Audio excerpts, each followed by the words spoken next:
신앙 생활을 하면서 가장 어렵고 힘든 일이 예수 그리스도의 마음을 품는 것이다. 그렇게 말씀드린 적이 있습니다. 예수 그리스도의 마음을 품는 것이 정말 어렵다 하는 이 말은 오늘 본문과 연결지어서 다시 표현하면 겸손하기가 정말 어려운 것이다. 이렇게 말을 할 수도 있겠습니다. 현대사회에서는 끊임없이 사람들에게 자기를 개발하고 또 자기를 성취시켜 나가라고 이야기합니다. 서점에 가보면 베스트셀러 코너에 자기 개발서가 얼마나 많이 나와 있는지 금세 알 수 있습니다. 무엇인가를 성취하고 또 그로 인해 누군가로부터 인정을 받는 것이 성공하는 삶이라 그렇게 주장하는 사람들이 많고 그 결과 많은 사람들이 일 중독에 빠지거나 아니면 필요 이상으로 자신을 과대 포장하는 그런 쇼를 하면서 살아가는 경우가 많습니다. 어떤 성취가 있어서 누군가로부터 칭찬을 받는 가운데서도 현대인들의 내면에는 끊임없는 불안감이 계속해서 증폭되고 그래서 예전에 비해서 훨씬 먹고 살기 좋은 시대가 되었음에도 불구하고 우울증 환자가 계속해서 많이 늘어나고 있는 추세입니다. 요즘 젊은이들이 쓰는 말로 관종이라는 말이 있습니다. 관심종자라는 말의 준말이죠. 사람들 앞에 돋보이고 싶고 사람들 앞에 튀어 보이고 싶고 사람들 앞에 자기를 드러내고 싶어하는 그런 욕구를 가진 사람들을 일컬어서 관종이라고 약간 비아냥거리는 투로 이야기를 합니다. 세계적인 오케스트라 지휘자인 번스타인에게 어떤 음악 기자가 물었습니다. 오케스트라를 편성할 때 제일 어려운 일이 무엇입니까? 그랬더니 번스타인이 대답하기를 제2 바이올린 주자를 세우는 것이 가장 어렵다 그랬습니다. 악장의 뒤를 받치고 그리고 다른 단원들을 이끌어주면서 지휘자의 지휘에 효율적으로 부응하는 이 중요한 책임이 제2 바이올린 주자에게 있는데 그런 주자를 찾기가 정말 어렵다 그렇게 말했습니다. 번스타인의 이 말도 결국은 정말 실력을 갖춘 그러면서도 겸손한 사람을 찾기가 어렵고 그런 사람이 정말 귀하다 하는 말로 들립니다. 제가 설교하면서 가급적 예화를 잘 안 하려고 하는데 왜 그런가 하면 예화를 해놓고 나면 설교 끝난 뒤에 정말 중요한 건 다 까먹고 그 예화만 기억하고 있는 일들이 너무 많다는 것을 자주 경험했습니다. 똥꼬 이야기를 좀 하면서 시작하겠습니다. 어느 날 몸에 있는 여러 지체들이 모여서 똥꼬 흉을 보기 시작했습니다. 저 똥꼬 작은 말이야, 엉덩이 뒤쪽 그 깊은 계곡에 숨어가지고 구린내나 풍기면서 그냥 늘 똥이나 이렇게 내보내면서 지저분하고 구리게 산다. 어째 저런 똥꼬하고 우리가 함께 어울릴 수 있겠냐 하고 눈과 코와 귀와 손과 발이 똥꼬를 성토하기 시작했습니다. 엉덩이 사이에서 그 이야기를 듣고 있던 똥꼬가 슬그머니 부하가 나서 그 시간 이후로 똥꼬를 꽉 닫고 똥을 일체 내보내지 않았습니다. 3일이 지나고 5일이 지나고 일주일이 지나자 온몸이 괴로워서 살 수가 없고 심지어는 얼굴에도 똥독이 올라서 뾰루지가 여기저기 나오기 시작했습니다.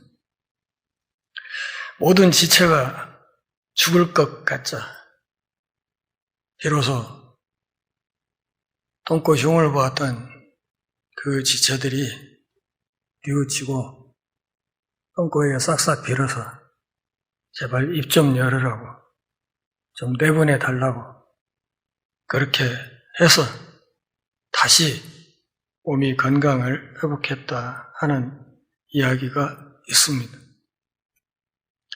겸손해야 서로 섬길 수 있습니다. 그리고 서로 섬겨야만 그리스도의 몸인 교회가 건강하게 세워질 수 있습니다. 사도 바울은 로마서 1장부터 11장까지 해서 우리의 구원이 어떻게 이루어지는가, 예수 그리스도를 통해서 죄인들이 어떻게 화목하게 되는가, 그래서 어떻게 그 영광스러운 구원을 우리가 얻게 되는가를 자세히 논증한 다음에 12장 1절 2절에서 너희 몸을 거룩한 산 제사로 하나님께 드려야 된다 그렇게 얘기했습니다. 그리고 오늘 본문은 바로 그 다음에 이어지는 말씀입니다. 우리말 성경에는 안 나타나 있지만 3절 맨 앞에는 헬라어 성경 원문에 왜냐하면 이란 말이 들어가 있습니다. 이 말은 12장 1, 2절과 3절 이하의 말씀들이 깊은 연관을 지니고 있다는 것을 말하는 것입니다. 다시 말하면 우리 몸을 거룩한 산제사로 드리는 이 일에 그 무엇보다도 중요한 것이 하나님이 우리 각 사람에게 주신 은사를 어떻게 발휘하느냐, 이것과 깊은 관련이 있다고 말한 것입니다. 지난 시간에 제가 에베소서 4장 말씀을 통해서 직분은 하나님께서 주신 것이다 그렇게 얘기를 하고, 아울러서 사도 바울의 교회론을 정리한 다음에 첫 번째 주제로 내세운 것이 직분이었다 하는 것입니다. 다시 말하면 그 직분이 정말 중요한 것이다 이렇게 말씀을 드렸습니다. 로마서도 에베소서의 흐름과 거의 똑같습니다. 너희 몸을 거룩한 산 제물로 드리라 이렇게 말하면서 사도 바울은 하나님이 우리 각 사람에게 주신 이 은사를 어떻게 관리하고 그리고 그 은사를 어떻게 발휘하느냐, 여기에 따라서 우리 신앙의 발걸음, 그것의 성패가 좌우된다 이렇게 이야기를 한 것입니다. 3절 같이 한번 읽어보실까요? 내게 주신 은혜로 말미암아 너희 각 사람에게 말하노니 마땅히 생각할 그 이상의 생각을 품지 말고 오직 하나님께서 각 사람에게 나누어 주신 믿음의 분량대로 지혜롭게 생각하라.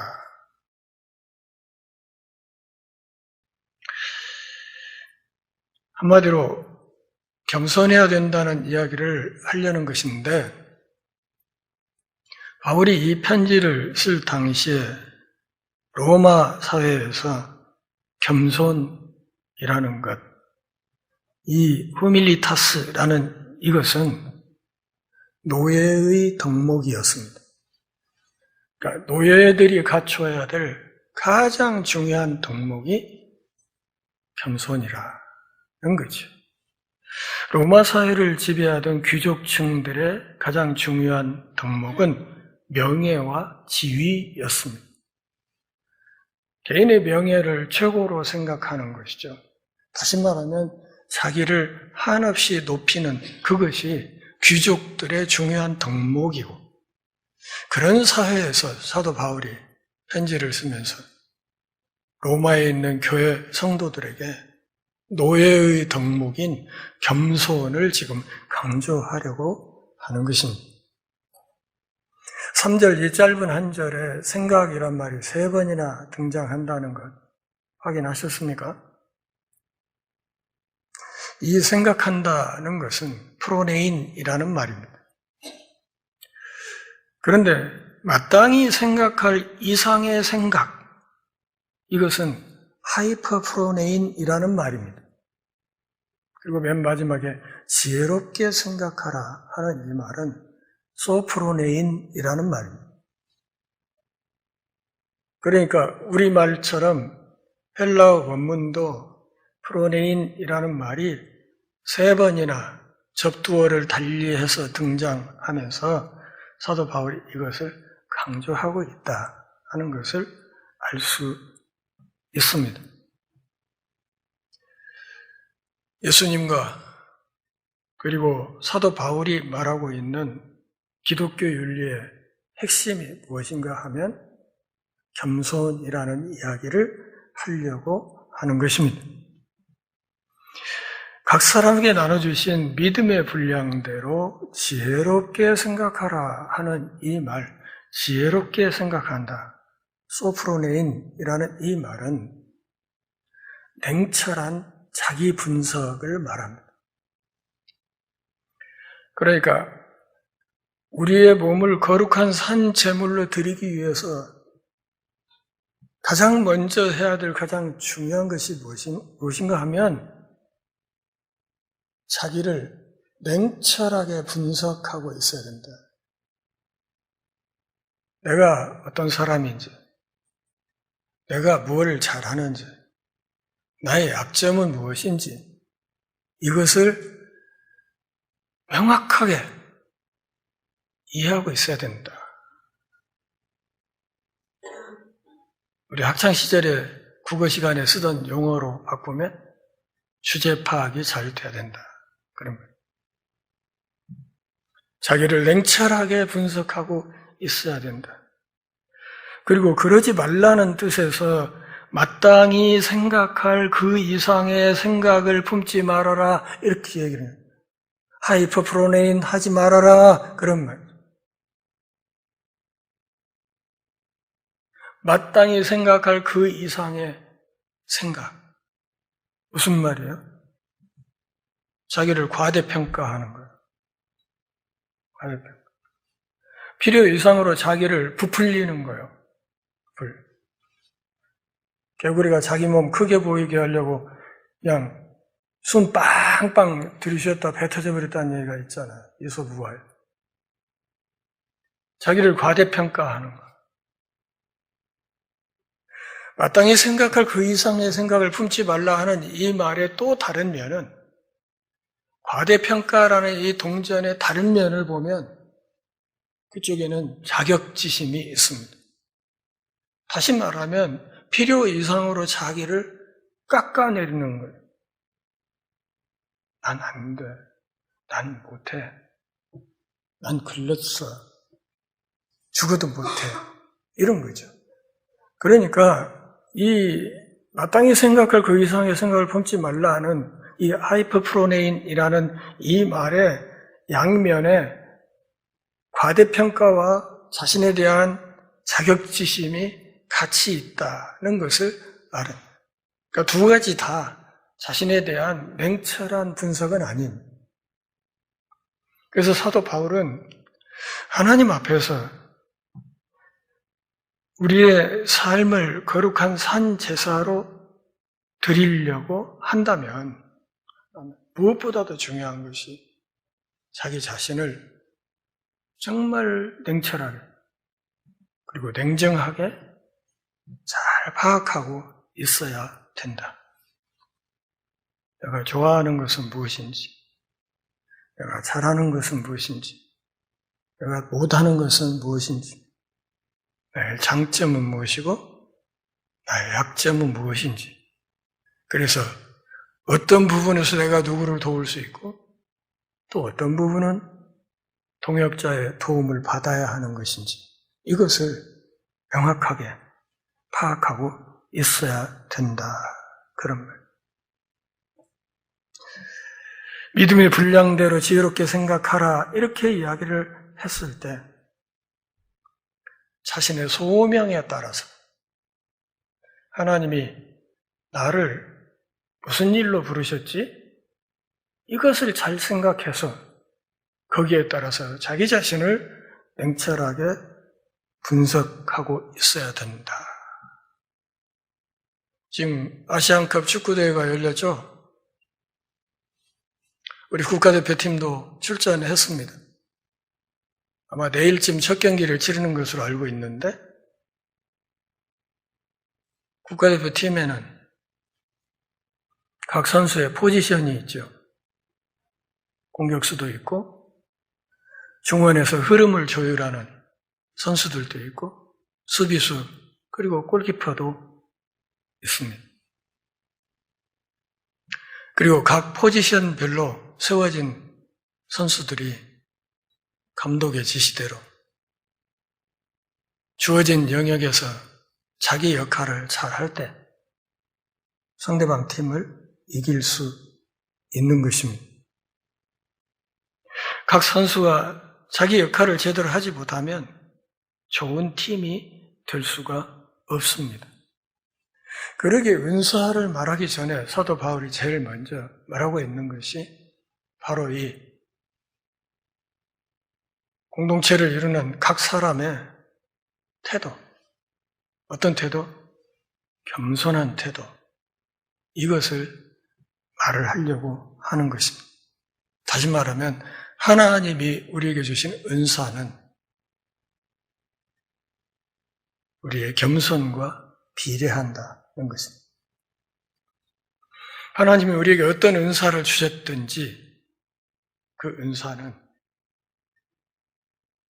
우리가 겸손하게 그 은사를 받들 때, 겸손하게 그 은사를 발휘할 때, 그때 비로소 그 은사가 빛이 나게 된다 하는 것입니다. 쓸데없이 자기를 과대평가해서 과시하려고 하지도 말고 그렇다고 끊임없이 자기 연민에 빠져서 자격지심의 노예가 되어서 스스로를 너무 하찮게 여기는 그런 것도 올바른 태도는 아니다. 이렇게 말을 하는 것이죠. 4절부터 6절까지 해서 사도 바울은 원팀을 강조합니다. 한 몸. 지금 축구대회가 열리고 있기 때문에 지금 원팀이라고 얘기를 했어요. 4절부터 6절까지 같이 읽어보실까요?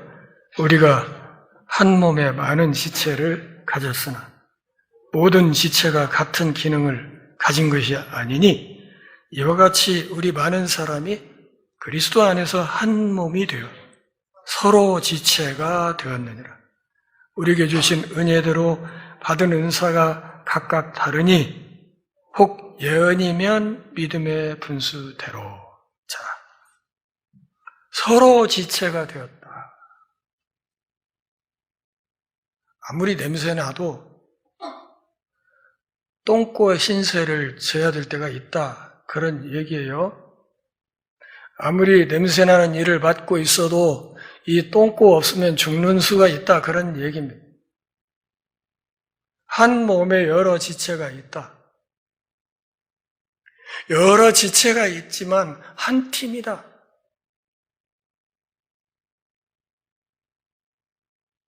국가대표 한 팀에 수비수도 있고 공격수도 있고 중원을 책임지는 미드필더도 있고 골키퍼도 있습니다. 한 몸에 여러 지체가 있어서 세워진 자리마다 각기 다른 다양한 기능을 발휘하게 됩니다. 눈은 보고, 코는 냄새 맡고, 입은 무언가를 먹고, 손은 무언가를 조작하고, 발은 가야 할 곳에 우리 몸을 옮겨줍니다. 심장은 열심히 온몸에 피를 돌리고, 신경계는 우리 몸의 모든 감각을 통제합니다. 우리가 노력하든 그러지 않든 간에 우리 안에서 각 지체들이 자기 할 일을 열심히 하고 있기 때문에 오늘 우리가 이렇게 건강한 몸을 가지고 이 자리에서 예배할 수 있는 것입니다. 한 몸의 여러 지체다 하는 이 말은 우리 서로가 서로에게 의존하고 있다. 서로가 서로에게 연결되어 있다. 이 말을 다시 정리하면 어떤 지체도 자급자족하지 못한다. 어떤 지체도 소모적이지 않다.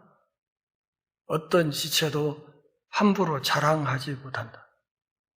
그러니까 아까 얘기했던 것처럼 똥꼬 필요 없다고 욕하면 안 된다 그런 말.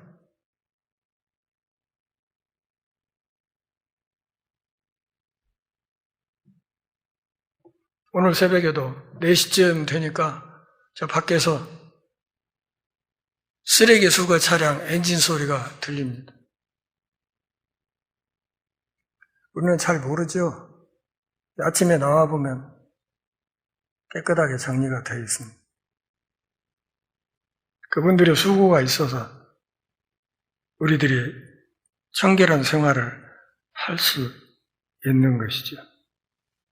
6절에서 사도는 이렇게 말합니다. 우리에게 주신 은혜대로 우리는 교회죠. 받은 은사가 각각 다르니. 다시 말하면 받은 은사가 각각 다르다 하는 이 말은 우리 각 사람이 독자적인 기능이 있다는 것이죠. 전주 열무교회 안에서 내가 해야 될 일이 있다 그런 얘기예요. 독자적인 기능이 있다 하는 이 말은 나만 할 수 있는 기능이 있다는 것이고 또 다른 편에서는 나는 못하는 기능이 있다 그런 말.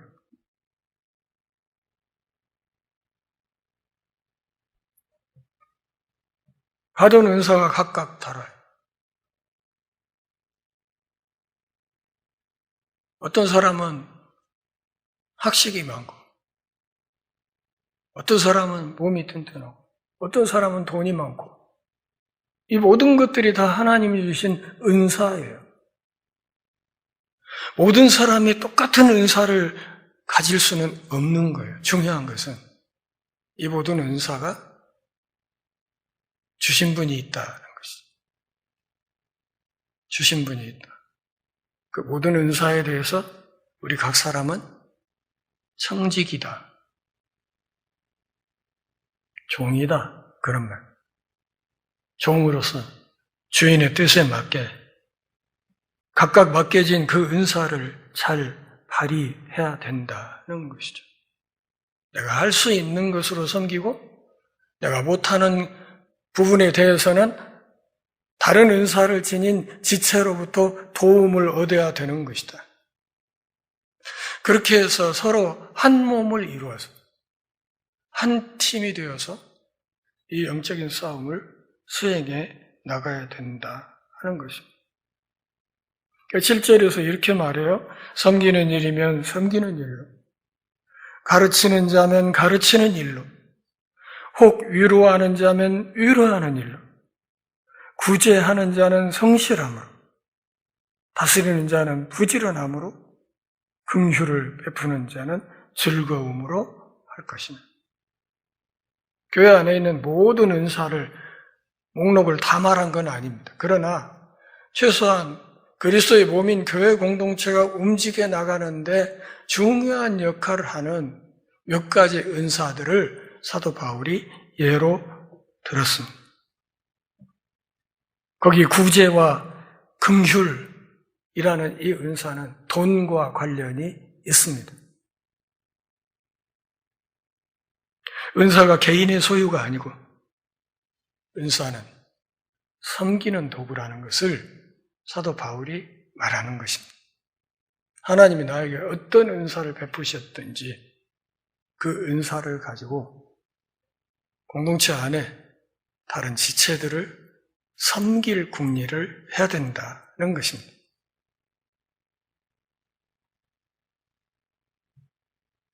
다시 말하면 7절, 8절을 하나로 묶어서 설명을 드리면 맡은 일에 충성해야 된다. 다른 지체 신경 쓰지 말고 내가 맡은 그 일에 충성을 다해야 된다. 제가 좋아하는 믿음의 형제인 가수 홍승관 집사님이 우리 교회에서 2차례 콘서트를 한 적이 있습니다. 기억하시나요? 그때 콘서트를 하면서 홍승관 집사님이 했던 이야기 중에 하나가 있습니다. 일종의 식구나 비슷한 그런 이야기인데, 내가 내 길을 가는 것이 내 옆 사람에게 길을 내주는 것이다. 내가 내 길을 가야 내 옆 사람에게 그가 걸을 길을 내주는 것이다. 평범하지만 심오한 이야기입니다. 내게 맡겨진 내 역할을 잘 감당해야 다른 지체가 또한 그에게 맡겨진 자기의 그 소임을 잘 감당할 수 있다. 그런 뜻입니다. 이 이야기를 다시 처음에 드렸던 3절의 겸손이라는 주제와 연결시켜서 이야기를 하면 교회 직분자에게 꼭 필요한 3가지, 그리고 교회 직분자들이 꼭 배워야 할 3가지가 있다. 그렇게 말할 수 있겠습니다. 첫째, 겸손. 둘째, 겸손. 셋째, 겸손.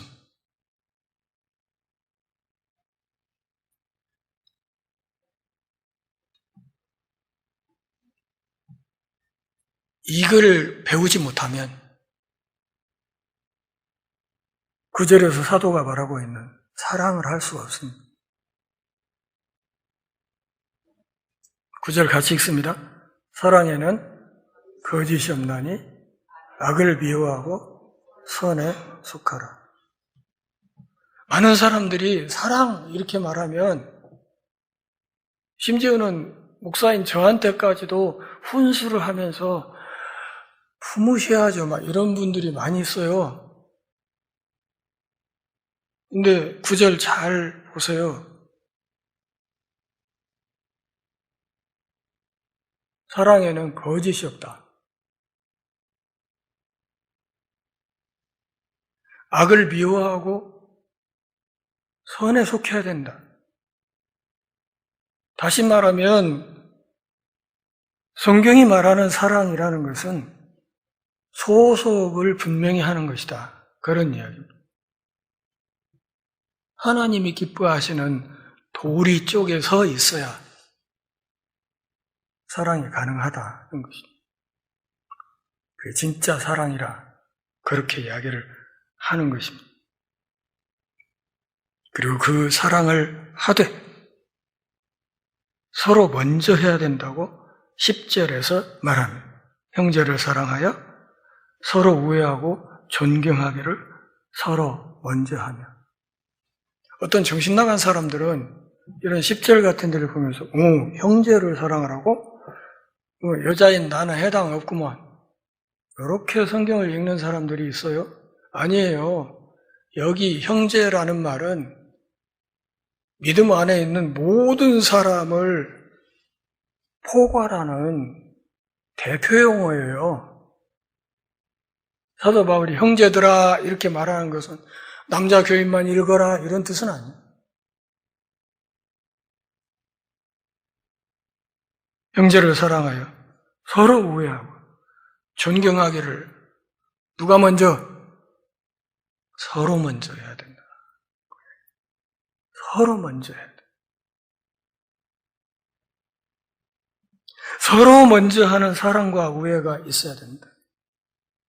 이 말은 사랑받으려고 하는 것과는 정반대쪽에 있는 말, 그렇죠?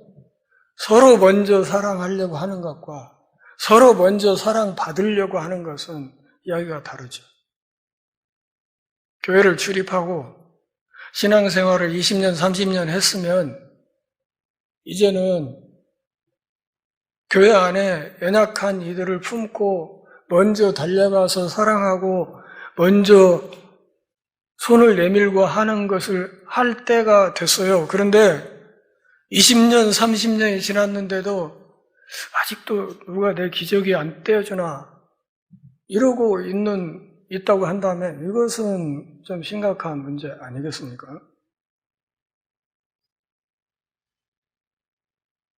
11절을 같이 읽습니다. 부지런하여 게으르지 말고 열심을 품고 주를 섬기라. 사도 바울은 글을 참 잘 쓰는 분이에요. 글을 잘 쓰는 사람이 부지런해라, 게으르지 말아라 똑같은 얘기를 2번 썼어요. 어떻게 보면 언어 낭비 아닙니까? 부지런한 것이 게으르지 않는 것이고 게으르지 않으면 부지런한 것이고 그렇지 않아요. 한 번만 써도 될 이야기를 2번 썼다. 그래서 그만큼 이 이야기가 중요하다. 거기다 한 번 더 써요. 열심을 품고. 열심을 품는 것과 부지런한 것과 게으르지 않는 것과 어때? 개념이 다릅니까? 똑같아요. 지금 같은 얘기를 3번 한 거예요. 다시 말하면 글 못 쓰는 사람식으로 표현하면 열심을 품고 열심을 품고 또 열심을 품고 주를 섬기라 이렇게 써야 맞는 거예요. 그런데 부지런해라. 게으르지 말아야 된다. 열심을 품어야 된다. 그러면서 누구를 섬겨라? 나를 섬기는 게 아니고 주님을 섬겨라. 우리는 주님을 섬기기 위해서 여기 모였습니다. 아닌가요? 저도 그렇고 우리 성도 여러분들도 다 마찬가지예요. 주인 대신 그분 섬기려고 모여 있어요. 그분을 섬기는 그 일에 열심을 내야 됩니다. 저는 갖고 있는 재주가 별로 없어요. 그런데 한 가지 자랑할 만한 것이 있습니다.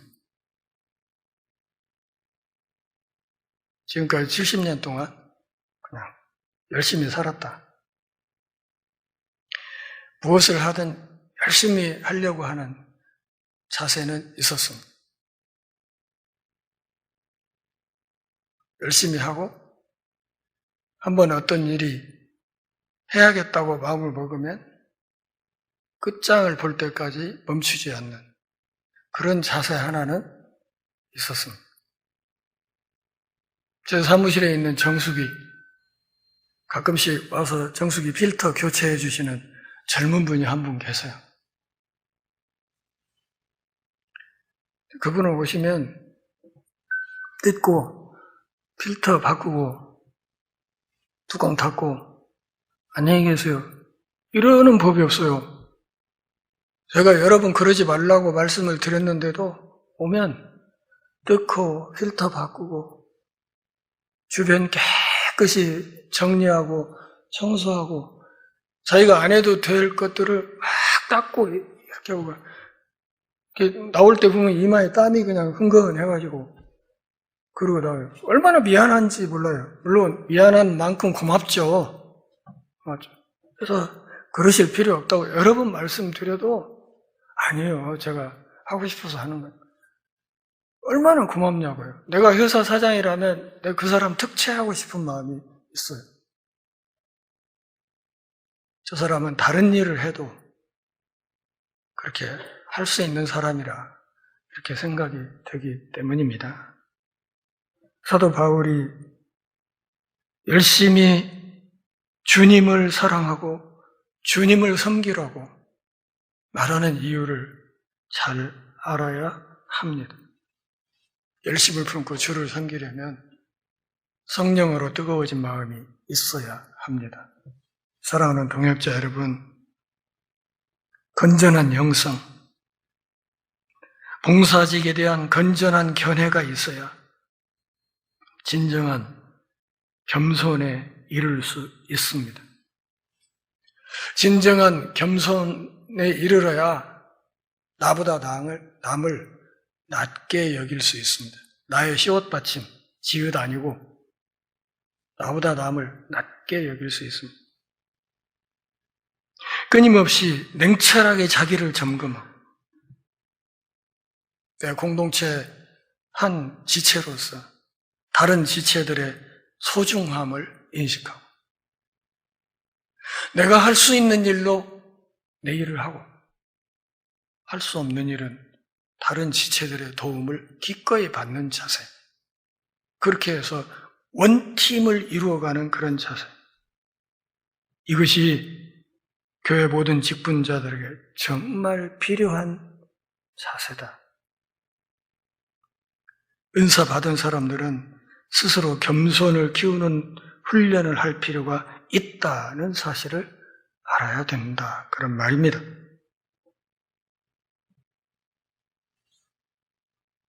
하나님께 드리는 모든 우리들의 헌신, 그리고 교회 성장의 결정적인 도구가 하나님이 우리 각 사람에게 주신 은사입니다. 그런데 이 은사가 자칫 잘못하면 자기를 숭배하는 도구로 변질될 수 있습니다. 겸손하지 못할 때 그렇게 되는 것입니다. 뭐요? 내가 벌어갖고 내 돈 내가 쓰는데 뭔 말이 그렇게 많어? 이게 바로 우상을 숭배하는 사람들이 흔히 하는 말입니다. 겸손하지 못하면 우리 안에 계신 성령께서 끊임없이 우리 귓전을 때리는 시끄러운 알람 시계처럼 우리 양심을 두들겨 팰 겁니다. 물론 그렇게 한동안 그렇게 하다가 영 말을 듣지 않으면 그냥 다시 잠잠해지는 순간이 있지요. 그쯤 되면 그건 아주 치명적인 단계에 들어섰다. 이렇게 보셔야 합니다. 교회 안에서 프리마돈나 수는 줄이고 소명에 불타는 일꾼들은 증가시켜야 합니다. 그래야 교회가 건강해집니다. 여러분 뮤지컬 공연 가보면 프리마돈나가 있죠. 주연급 성악가들이 있습니다. 있는데 그 사람들만으로 뮤지컬이 이루어진 건 아니에요. 하나의 작품이 탄생하는데 수많은 무대에 올라와서 다른 배역을 맡은 사람들이 있어서 한 팀으로 한 작품이 완성되어 가는 것입니다. 올 한 해 우리 전주 열린문교회 모든 지체들이 이 무대에서 주님이 기뻐하시는 위대한 뮤지컬 작품을 하나님 앞에 올려드릴 수 있기를 바랍니다. 기도하겠습니다.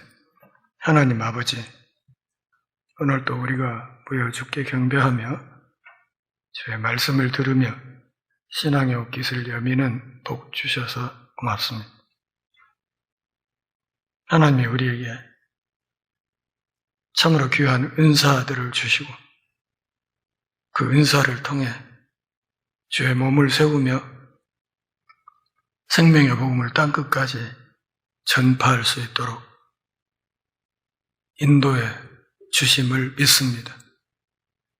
우리 각 사람이 받은 은사 최대한 발휘해서 서로 먼저 섬기고 서로 형제를 나보다 낮게 여기는 진정한 겸손으로 그리스도의 몸을 아름답게 세워갈 수 있도록 은혜를 허락하여 주옵소서.